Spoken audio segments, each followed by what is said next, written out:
Okay, hi everybody. So I want to talk today about women's sport, particularly with regards to something which at present is a real hot potato, and I propose going forward is only going to become a hotter and hotter potato, which is the business of the status of trans women and women with intersex conditions in terms of women's sport. What is their place within women's sport? Indeed, do they have a place within women's sport? And what I want to do is to make a proposal as to how we can rejig the entire categorisation of sex/gender with regard to sport in a way which I believe solves almost all of the objections that people presently have. And unless we make these kind of fundamental changes, I really do not see any way in which we can accommodate people in the way that society presently demands. Now, what I often do in these videos is that I waffle on for 20 or 30 minutes and then present my conclusion, which is effectively, I have talked about this before and it was a bolt on at the end of the video. I don't want to do that again. So what I want to do right from the off is to outline for you my suggestion, my proposal, and then I'm going to kind of work back from there. Okay, so at present, the situation we have with regard to segregation and categorisation in sport with regard to sex/gender is that we have two categories, men's and women's. I propose that effectively we remove those categories and we take a three-step approach. The first step, step one, is to rename women's sport as female sport, to make it absolutely crystal clear that the intended axis of segregation, and in this case protection, is the biological sex of the competitor and not the gender identity to which they identify. Number two, to entirely remove the category of men's sport.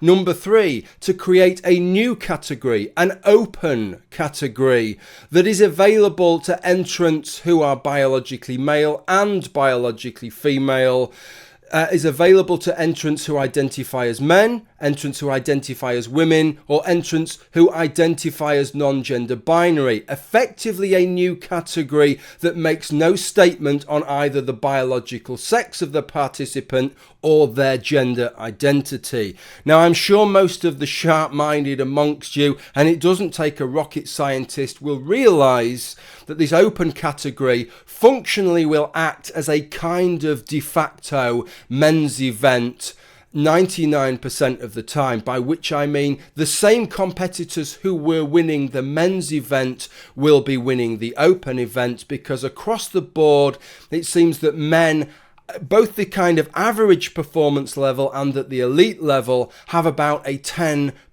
advantage physiologically over biologically female competitors. Okay, so why bother with this whole business in the first place? Okay, what I want to do first is to give you a little bit of recent background as to some of the controversies that are going on. First, you may like to familiarise yourself with the ongoing case of Caster Semenya, which is effectively revolving around whether or not she is biologically female or ought to be classed as biologically female in terms of sport, but unfortunately the whole thing is mired in the fact that the category under which she would be racing is not the category of biological female, but the category of women. So by not placing her in that category, we end up in this unfortunate situation that effectively we are saying that she is not a woman.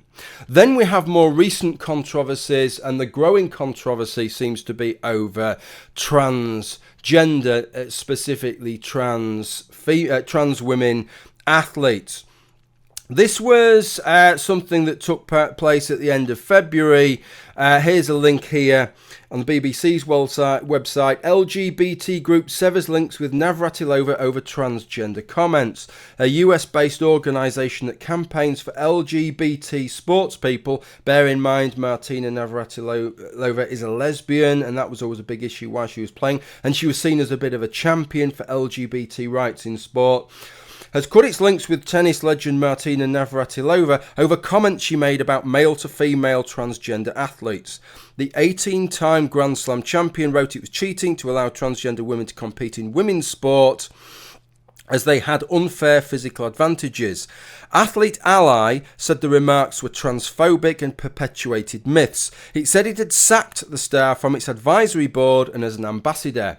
Transgender sportswomen quickly hit back. Rachel McKinnon, who last year became the first transgender woman to win a world track cycling title, called the comments disturbing, upsetting and deeply transphobic.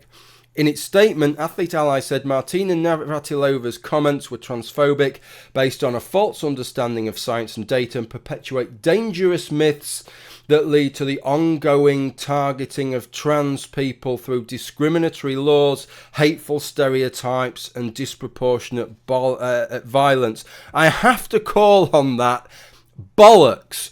Most of that is absolutely irrelevant. If we're getting to a point where we cannot discuss anymore how we segregate our sporting categories because there has been violence committed against trans women, then effectively what you're saying is that we just cannot have these debates anymore, and we all just have to shut up and put up with whatever you have to say. And with regard to that, I have to go back to this individual, Dr. Rachel McKinnon. This is a picture of her on the podium having won her age category in the Cycling World Championships. As a lot of people pointed out when this picture was circulated, it doesn't take a brain surgeon to realise which one of those athletes is Rachel McKinnon, which one of those athletes is the trans woman. Notwithstanding the fact that she had suppressed her testosterone level for the required prerequisite period in advance, which suggests to you, does it not, that suppression of testosterone alone does not alter the effects of growing up biologically male. Okay, this is what Dr. Rachel McKinnon had to say with regard to Navratilova in a tweet. No, you are not pro-trans people if you say that trans women with a penis must not compete in women's sport. That's transphobic. Dr. Rachel McKinnon, as far as I am concerned, is part of the problem. I do not believe that the likes of Martina Navratilova and her statement are going to increase violence against trans women, but I could believe that the intransigent, bullying, hectoring attitudes of Rachel McKinnon specifically could well do so, because Rachel McKinnon is kind of like the go-to person at the moment. If anybody makes any kind of comment on this subject, the person that we look at is Rachel McKinnon, and she will duly label them as transphobe and guilty of hate speech. She will dismiss anything they have to say out of hand. Rachel McKinnon is one of these individuals who is happy to hear anybody speak as long as they agree exactly with what Rachel McKinnon thinks, and as long as they don't have any opinions contrary to her own, in which case she will play this game of just trying to silence you by calling you a transphobe and by accusing you of all manner of different things. The next person to say something along these lines was Sharon Davies, former British swimmer. She says that transgender athletes should not compete in women's sport. Again from the BBC, transgender athletes should not compete in female competitions in order to protect women's sport, says former British swimmer Sharron Davies. Speaking to the BBC, Davies, 56, said she had spoken to many other female athletes who feel the same way. It's not a transphobic thing. I really want to say we have no issue with people who are transgender, she said. Every single woman athlete I've spoken to, and I have spoken to many, all of my friends in international sport understand and feel the same way as me. Unfortunately, a lot of people who are in the races now are in a very difficult predicament when they can't speak out. It maybe falls to the people who were competing in the past, who would understand the predicament that is being faced at the moment, to try and create a debate and try to explain how we feel there needs to be a fair and level playing field. Davies' comments came a day after she posted her opinion on Twitter. The 1980 Olympic silver medalist said, I believe there is a fundamental difference between the binary sex you were born with and the gender you may identify as. To protect women's sport, those with a male sex advantage should not be able to compete in women's sport. On Saturday, guess who? McKinnon said Davies was a transphobe and was sharing hate speech, sharing in regard to a group that Sharon Davis talked about, which is we'll talk about in a minute. There is no debate, this is what McKinnon said, there is no debate to be had over whether trans women athletes have an unfair advantage. It's clear that they don't, she said. Okay, so that's her definitive word, and anybody who disagrees with her is a transphobe and guilty of hate speech. This is what she tweeted, Rachel McKinnon. BBC Sport, Sharon Davis, former British swimmer, says transgender athletes shouldn't compete in women's sport, or Sharon Davis is a transphobe. Fixed it for you, BBC. But other people chimed in. Kelly Holmes, who of course won a gold medal for Great Britain in the Olympics, probably the most measured and balanced article around this transgender debate and DSD debate I have read. If I could speak as articulate, they would be my words exactly.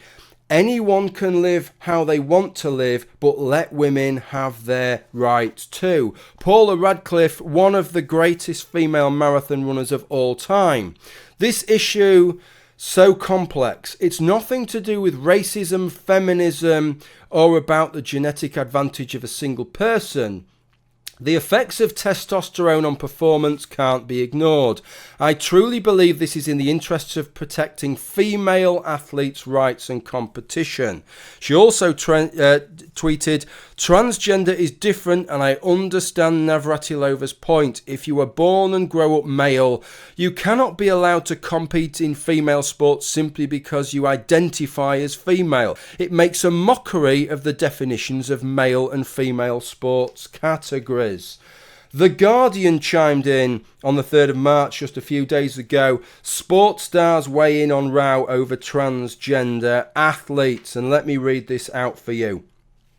But fair play for women, this was the group that Sharon Davis had been quoting, insists women are clearly disadvantaged at both elite and grassroots level when they compete against trans athletes.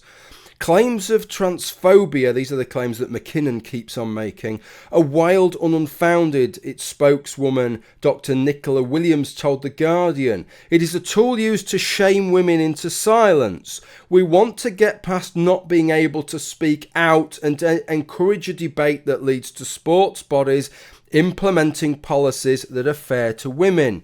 We have actively tried to reach out to high-profile former athletes like Sharon and Martina to say, look, we have a problem here, because I know of some women athletes who have been told they will have their sponsorship removed if they speak about this issue, which could threaten their careers. And I just to interject that, I think really that's what McKinnon's trying to do. She is trying, through the use of these labels, to create an atmosphere where people daren't speak out, daren't voice an opinion other than her own. And a plague on her house for that. It carries on in the article. All scientists agree that testosterone during growth, puberty and maturation result in large differences between the sexes. The debate is whether those advantages are lost if a transgender athlete takes medication to reduce that testosterone. As things stand, the International Olympic Committee, the IOC, allows trans women to compete as long as they have been reducing their testosterone levels for 12 months. However, Fair Play for Women believes there is little science behind the IOC's policy and says there is a legacy effect of testosterone that gives an unfair strength advantage even after the current level of the hormone is reduced. So I hope that gives you a bit of an understanding of where we're at and how heated things are becoming. And it is only going to get worse. On the one side, you have these trans athletes and their supporters who are adamant. And you can kind of see their case that society is telling them, it's agreeing with them that we accept that you can identify as women and we take that on board, absolutely. But at the same stage, society is then saying to them, if you want to compete in these sports, then you have to effectively take on the identity for sporting purposes of men. And this is something that is central to their identity and central to their lives, and obviously they are going to balk at that. You can understand that. But then from the perspective of female athletes, they are starting a real fight back. This organisation, Fair Play for Women, is a proper legitimate organisation that is springing up now and is launching a proper fight back. This is only going to get worse. And caught in the crossfire in the middle of all of this are organisations like the International Olympic Committee, the IOC, and the International Amateur Athletics Federation, the IAAF, and they are in something of a pickle. And largely the reason that they are in something of a pickle is because they're in a situation that is impossible to solve as it stands. They wish to segregate sport in terms of biological sex, but the categories that they are lumbered with don't match up with the biological sexes as understood anymore, at least not for all individuals. So they are trying to shoehorn biological sex into categories that we are understanding as relating and pertaining to gender identity. That is not just a difficult situation. We need to take our heads out of the sand on this one and realise that it is in fact an intractable, an impossible situation that we cannot resolve whilst ever we try and shoehorn everything into these two outdated categories that we have. The fundamental issue here is that we started labelling sport as men's and women's as a shorthand way of pointing out that we wish to segregate sport because we realised that physiologically biological females were at a disadvantage, and so we wanted to create a category of sport for biological females and biological males. But we did so in an era where the word man just meant biological male and the word woman meant biological female. Now things have changed and the language has moved on, and now the terms man and woman have come to refer to gender identity instead of biological sex. So here we are, as a result of linguistic changes of no relevance to sporting ability, we find ourselves in the bizarre position of sport segregated by irrelevant criteria of gender identity rather than the relevant one of biological sex. I put it to you that no sane person starting with a blank sheet would segregate sport by something as utterly irrelevant as the gender identity one associates with. We segregate sport always out of physiological necessity, be it age, weight, height, or biological sex. Put simply, these categories are being challenged by an issue they were never designed to take account of. Let me give you an equivalent scenario to sort of furnish you with what I'm talking about there. Imagine, think of Bradley Wiggins, who holds the record, the hour record, the men's hour record for cycling round the track on his bicycle as fast as possible for an hour. Imagine you take the 35-year-old Bradley Wiggins and place him in stasis for 50 years. Technically, that's not possible now, but imagine tomorrow it was, and you placed a 35-year-old Bradley Wiggins in stasis for 50 years and then woke him up as an 85-year-old. The hour record has categories for every 10-year band. So Bradley Wiggins, as an 85-year-old, could then jump on his bike and absolutely annihilate the hour record for 80-year-olds. He could smash it out of the park. Right, would that be fair? Well, technically, yes, it would be fair. Bradley Wiggins would be an 80-year-old. He is 80 years old under those circumstances, so he does fulfill the criteria for that record. But clearly that bracket was designed under the assumption that anybody who is 80 years old has aged for 80 years. It is not designed to take account of somebody who is in their 80s but has only aged for 35 years. And that is the kind of circumstance we are finding ourselves in here. These categories were set effectively before the time when we could put people in stasis. In other words, set at a time where all women were understood to be biological female and to have gone through a biological female fetal development, childhood, and most importantly, adolescence. And this is really important because the IOC focus is on testosterone and reducing your testosterone levels for 12 months prior to competition to levels which are typical for a biological female. But it is clear that the reason that the IOC has chosen to include this is simply because the reality is unpalatable, which is that it is simply impossible to undo all the effects of developing male. This truth, I think, is paralysing these organisations into fudging the issues. They simply cannot be seen as labelling trans women as men, yet no reduction in testosterone will reduce a person's height or width of frame. Critical advantages in some sports. Let me quote from a recent article in The Guardian. However, pioneering research from Joanne Harper, a medical physicist who was born male and later transitioned, so this is a trans woman scientist here, shows that when runners take hormone suppressing medication, they end up with similar gender graded performance standards as women as they did as men. Therefore, fears that trans runners or cyclists could have a large advantage in endurance sports appear unfounded. But it is not that simple.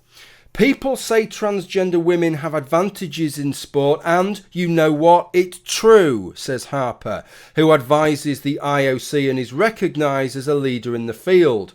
Even after transition, on average, transgender women are taller, bigger and stronger than cisgender women or normal women. However, transgender women have disadvantages too. When they transition, they have substantial loss of muscle strength and aerobic capacity, which causes them problems with agility, quickness and stamina. And I think it's important at this point to take stock and reflect on what Joanna Harper is saying here and put it into some kind of context, because some people claim that trans women, or at least if there was a sufficient number of trans women with the sufficiently elite genetics, would dominate the entirety of women's sport. And I don't believe that is the case. I believe that there are some events clearly where the disadvantages of that kind of hormone suppression, especially with a larger physique, maybe outweighs the advantages of having male development. But clearly there are many sports where those advantages persist. For example, in sports where raw height is important, sports like rowing, basketball, volleyball, where clearly being tall is a critical factor in your success. And that is something which is intractable. No amount of hormone therapy or hormone suppression is going to make you 4 or 5 inches shorter. And an unfair advantage in some sports is an unfair advantage. It doesn't need to be an unfair advantage in every single sport for it to be an unfair advantage. Indeed, let's conduct another thought experiment. Take the case of Rachel McKinnon herself. Imagine if Rachel McKinnon had been born with her XY chromosomes and a typical male development alongside a twin sister who was genetically identical to Rachel, but didn't have that, other than not possessing that Y chromosome. That Y chromosome, instead, she would have another X chromosome. I can tell you as a matter of scientific fact that Rachel McKinnon's sister, who would go through typical female development, typical female fetal development and adolescence, would be 4 to 5 inches shorter than the Rachel McKinnon that we have, than the trans woman Rachel McKinnon. And she would have a lighter build than the trans woman Rachel McKinnon. So this is what is important when we're talking about an unfair advantage. It's not Rachel McKinnon versus some random woman down the road who may be superior as an athlete to Rachel McKinnon anyway, or may not be. It's to the version of Rachel McKinnon that would have existed had Rachel McKinnon gone through female development. And it is clear in those terms that gives Rachel McKinnon an unfair advantage. If that isn't an unfair advantage, then quite frankly, I don't know what an unfair advantage would look like. Okay, the way forward. Here are 3 things that I think that centrally we need to be minded of as we try and find a way out of this mire that we find ourselves in. Number 1, We need to consider what is politically and socially acceptable in today's society, what is workable for organisations like the IOC and IAAF, things that they could reasonably be envisaged as implementing. Clearly shouting trans women are mentally ill men in dresses, who gives a damn about them, is neither fair, helpful, or frankly a tactic anyone beyond anonymous internet loudmouths can entertain. That kind of rhetoric needs to stop. Number 2, we need to be minded of why this axis of segregation exists in sport and who it is intended to protect. In modern parlance, I propose that is biological females rather than those who adopt the gender identity of woman. Number 3, the IOC's principle of sport for all. It can reasonably be argued, perhaps, that insisting those who, with society's approval, label themselves as women can only compete by agreeing to call themselves men when this label is often the main issue in their lives, is punishing them out of sport.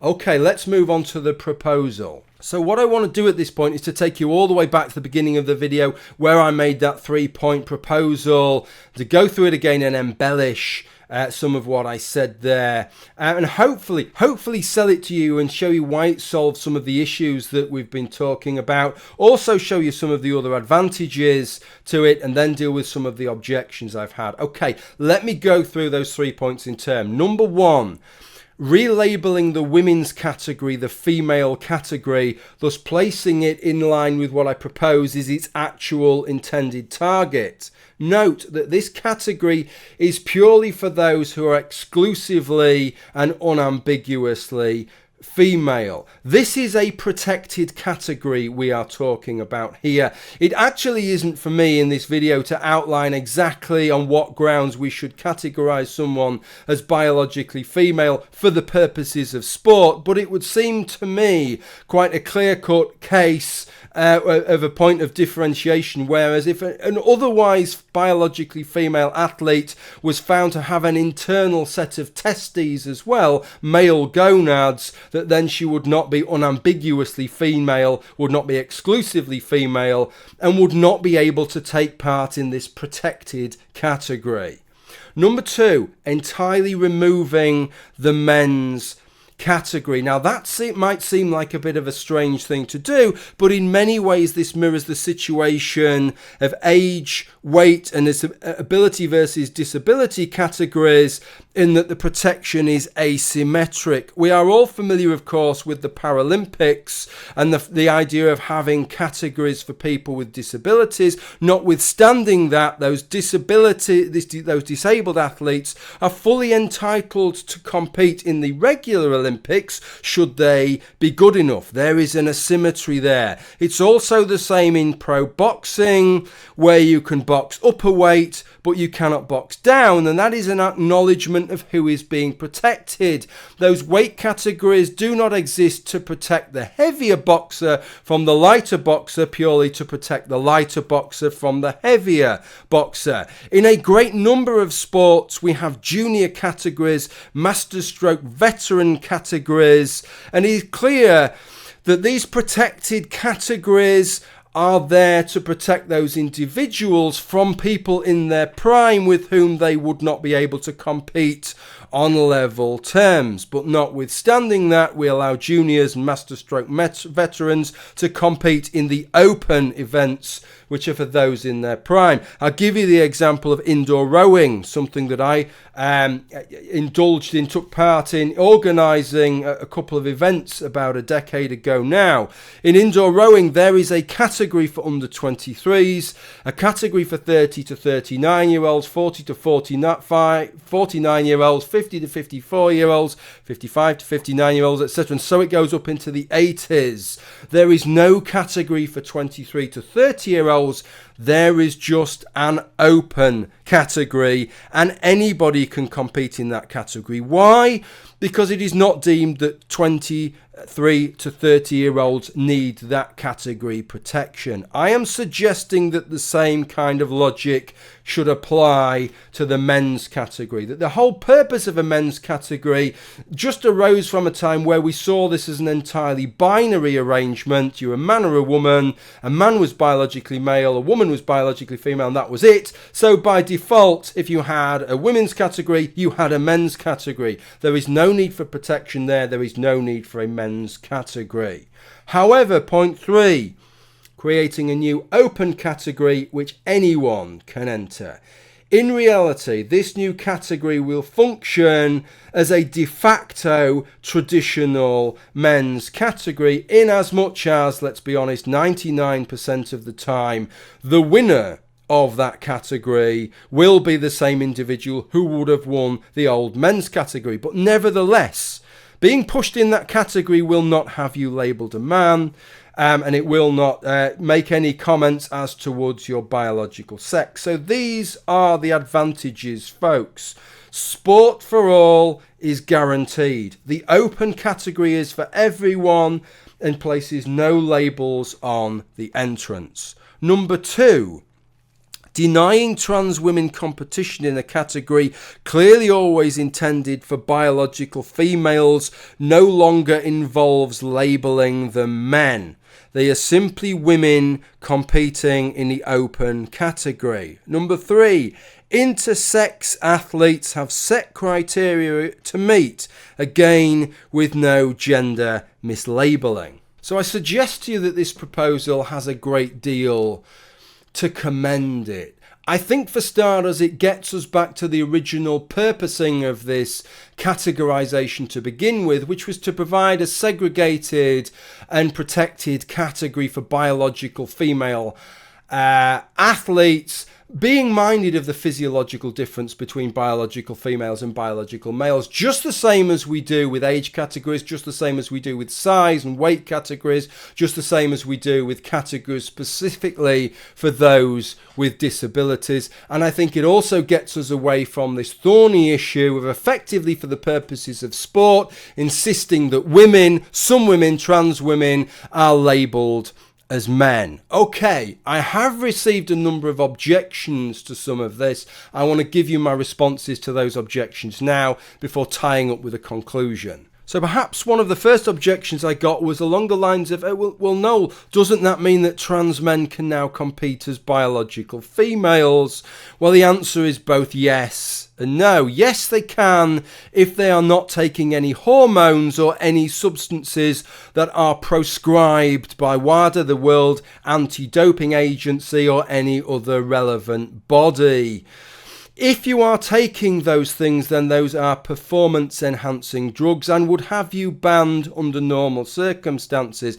Now, some of you will be aware of something called a TUE, a therapeutic use exemption, which allows people to take otherwise banned substances for competition if there is a therapeutic use, i.e. a medical use. And in these terms, a case could be made that there is a therapeutic use. What I would suggest is that a TUE, a therapeutic use exemption, would be allowed for trans men, but only for competition in the open category, and then only to take their levels of those hormones up to that which would be typical of a male competitor. The second objection, but no, trans women will be uncompetitive. They'll never win anything if they have to compete in this open category alongside biological males, to which my answer is, and, under the present system, trans men are unable to compete realistically with cis men. And unless you were bothered about that, how come you would suddenly be bothered now? Join the club, trans women, with the 90% of the rest of us who are genetically unexceptional and unable to compete at the elite level. Number 3, in fighting sports, men not wanting to fight a female athlete. This seemed to be built on some kind of odd idea of being pitted against a female athlete of much lower skill. That isn't how it works. Sure, we see these kind of scenarios. What about if Ronda Rousey was to fight against the best male mixed martial artist. Well, that's just a media event, right? That is not how sport actually functions. How sport actually functions is that a female athlete would have to start at the very bottom in the open event, competing against the worst and prove themselves and go through the ranks the same way as any male athlete would. So that female athlete would have to be absolutely shit hot to get to a stage where they had the chance to compete against a male champion. And if they had earned their spurs to compete against a male champion, then there would not be this terrible mismatch that some people seem to be terribly concerned about. Number 4, it isn't necessary, we shouldn't be altering sport to account for a fraction of a percent of the population, to which I have to respond that, like it or not, this is happening, and as I've showed you, this is happening right now. Sticking your head in the sand is no solution. We either reform the present categories, or the situations we're seeing now are just going to be the tip of the iceberg. And lastly, number 5, and in fact this is a point that Rachel McKinnon herself has made time and again, which is that, well, trans people are not dominating sport at the moment, so why should we be concerned about it? And really there are 3 points that I'd make in response to that. The first is this is effectively spectacularly irrelevant to whether it's fair or not. Even if they are not dominating, it does not make the present situation right or fair.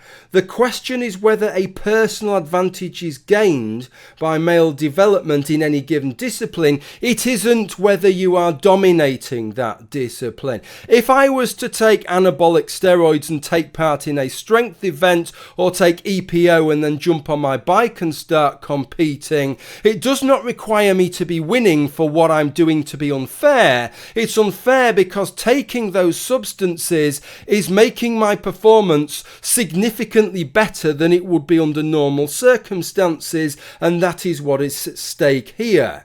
The second point that I would make is that at the moment it has to be said that trans people have tough lives. We need to acknowledge that. Hopefully, as society changes and trans acceptance increases, there is every likelihood that more trans people will be able to devote their lives to excelling at sport, as opposed to dealing with issues related to their identity. In other words, I'm proposing that at the moment, the trans people that do take part in sport are not at liberty to really give it the same amount of oomph, the same amount of dedication as a cis person typically will, because they're dealing with so much shit in their lives effectively.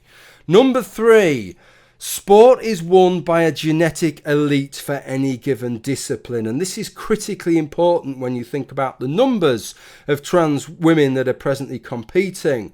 The claim is not that an average male will become an unbeatable woman, but that a genetically gifted and trained male may become a stratospherically good woman athlete that is on a different level to everyone else, including the elite biologically female athletes. To give an example from that recent Guardian piece that I read from earlier, one thought experiment is to ask how much power Anthony Joshua might have if he transitioned.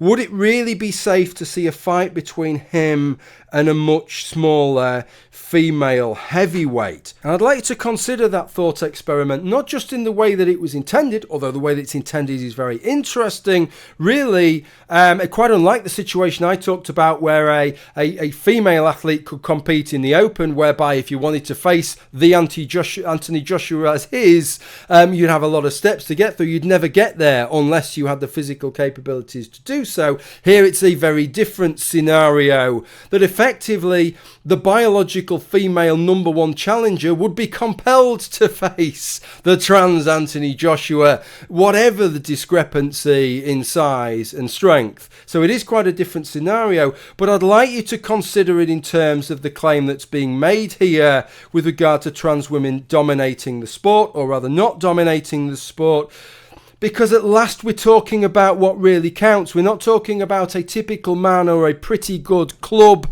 level man transitioning and then taking part. We're talking about an elite level person doing that.